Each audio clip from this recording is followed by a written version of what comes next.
Hello மக்களே, எப்படி இருக்கிறீங்க? நாங்கள் இன்றைக்கி ஒரு புது ரெசிபியோடு சந்திக்கிறோம். நான் இன்றைக்கி இந்த ராசவள்ளி கூழ் தாங்க செய்ய போகிறோம். ஸோ எப்படி செய்கிறேன்னு சொல்லி பார்க்க போகிறோம்.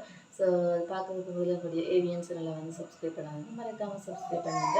ஓகே, சூப்பர் டேஸ்டியான ராசவள்ளி கூழ் செய்ய தொடங்கிடலாம். பாருங்க, ஒரு பாத்திரத்துக்குள்ள நாங்கள் தேவையான அளவு தண்ணி எடுத்துட்டு இந்த ராசவள்ளி கிழங்குகளை சின்ன சின்ன பீஸாக வெட்டிட்டு அதுக்குள்ளே போட்டுக்கொள்ளலாம். நாங்கள் இவ்வளோ சின்ன வெட்டினோம்னு சொன்னால் அது வேலைக்கு எங்களுக்கு அவிஞ்சிடும். ஸோ அந்த அவிகிறதுக்காக நான் இந்த சைஸில் வெட்டியிருக்கிறேன். அதை அப்படியே தண்ணியில் போட்டுட்டு நாங்கள் கொஞ்சம் நேரம் அவிய விட வேணும். அவியும் போது நாங்கள் உப்பு சேர்த்துக்கொள்ளலாம். ஓகே, பாருங்க, அவிஞ்சிட்டான்னு சொல்லி பார்ப்போம். இது இன்னும் கொஞ்சம் அவிய இருக்குது. ஸோ இதுக்கிடையில் நாங்கள் வேறு பொருளை ரெடி பண்ணிடலாம். பாருங்கள், தேங்காய் பால் ரெடி பண்ணியாச்சு. இது முதலாம் பால். அடுத்தது கப்பிப்பால். கப்பிப்பாலில் 2ஆம் 3ஆம் பால் இருக்குது. இதில் நாங்கள் என்ன செய்ய வேணுமெண்டா, இந்த கப்பிப்பாலுக்குள்ளே சீனி நாங்கள் சேர்த்துக்கொள்ளலாம். ஸோ தேவையான அளவு சீனியை சேர்த்துக்கொள்ளுவோம். நீங்கள் உங்களோட இனிப்புக்கு ஏற்ற மாதிரி சீனியின் அளவு கூட்டி குறைக்கலாம். ஓகே, போட்டுட்டு நாங்கள் நல்லபடியாக மிக்ஸ் பண்ணி விட வேணும், நல்லா கரைகிற மாதிரி.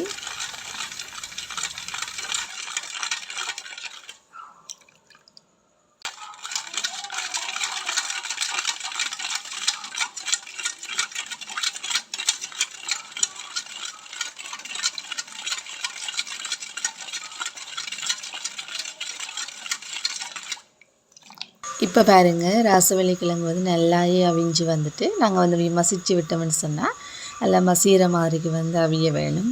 அது அவிஞ்சிட்டு நாங்கள் நல்லா மசிச்சுட்டு இதுக்குள்ளே நாங்கள் இந்த சீனி சேர்த்து வச்சுக்கிற பாலை சேர்த்துக்கொள்ளுவோம். ஸோ அதெல்லாத்தையும் சேர்த்து நல்லபடியாக மிக்ஸ் பண்ணி கொஞ்ச நேரம் கொதிக்க விட்டுடலாம். பாருங்கள், மிக்ஸ் பண்ணிவிட்டு கொதிக்க விட்டுருவோம்.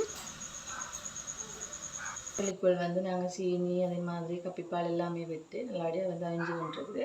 இந்த டைமில் நாங்கள் இந்த முதலாம் பால் எடுத்துருக்கோம். இந்த முதலாம் பாலுக்குள்ளே கொஞ்சம் அரிசி மாவு நாங்கள் சேர்த்துக்கொள்ளலாம்.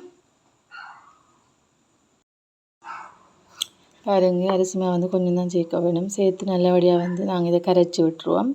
கட்டி இல்லாமல் கரைக்க வேணும்.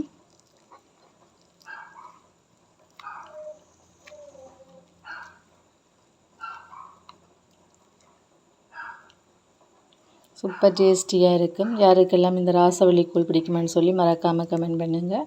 உங்களுடைய ஏவிஎன் சேனல் பிடிச்சிருந்தால் மறக்காமல் சப்ஸ்கிரைப் பண்ணி வச்சுருங்க. இன்னும் நிறைய சூப்பரான ரெசிபி வீடியோஸ், அதே மாதிரி ரவலிங் வீடியோஸோட மீட் பண்ணலாம். ஓகே, பாருங்கள், நான் கையாலேயே இதை கரைச்சி விட்டுறேன். அப்படின்னா சொன்னால் தான் உங்களுக்கு கட்டி இல்லாமல் கரைக்கக்கூடிய மாதிரி இருக்கும். இதை நான் கடைசியாக இந்த ராசவள்ளி கூழுக்குள்ளே விடைக்குள்ள அது நல்ல திக்னஸாக இருக்கும். ஓகே, பாருங்கள், கட்டி ஒன்றும் இல்லாமல் நாங்கள் இந்த அரிசி மாவை முதலாம் பாலுக்குள்ள கரைச்சி எடுத்துட்டோம்.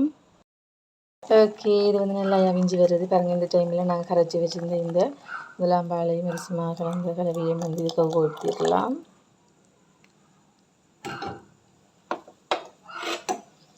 ஊற்றிட்டு நாங்கள் அப்படியே இது எல்லாத்தையும் மிக்ஸ் பண்ணி விட்டுருவோம்.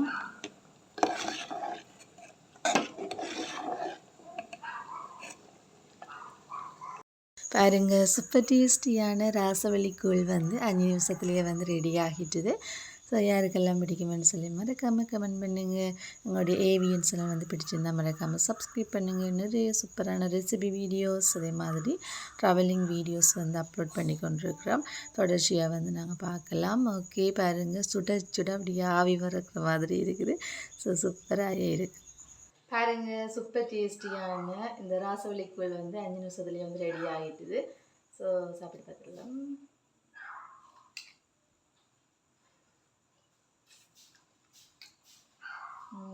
நல்ல இனிப்பு எல்லாமே செம்ம டேஸ்ட்டாக இருக்குது. எல்லாமே வீட்டில் ட்ரை பண்ணி பாருங்கள். இன்னும் நிறைய சூப்பரான ரெசிபி வீடியோவில் மீட் பண்ணலாம். உங்களுடைய சேனல் ஏவிஎன் சேனல் பிடிச்சிருந்தா மறக்காம சப்ஸ்கிரைப் பண்ணுங்கள். ஓகே ஓகே, பாருங்கள், எனக்கு ஹஸ்பண்ட் சாப்பிட்ற ரிவ்யூ சொல்ல போகிறார். எப்படி இருக்கு? எப்படி இருக்கு? நல்லா இருக்கு. சூப்பராக இருக்கு. ஆ, சுட சுட நல்லா இருக்கு.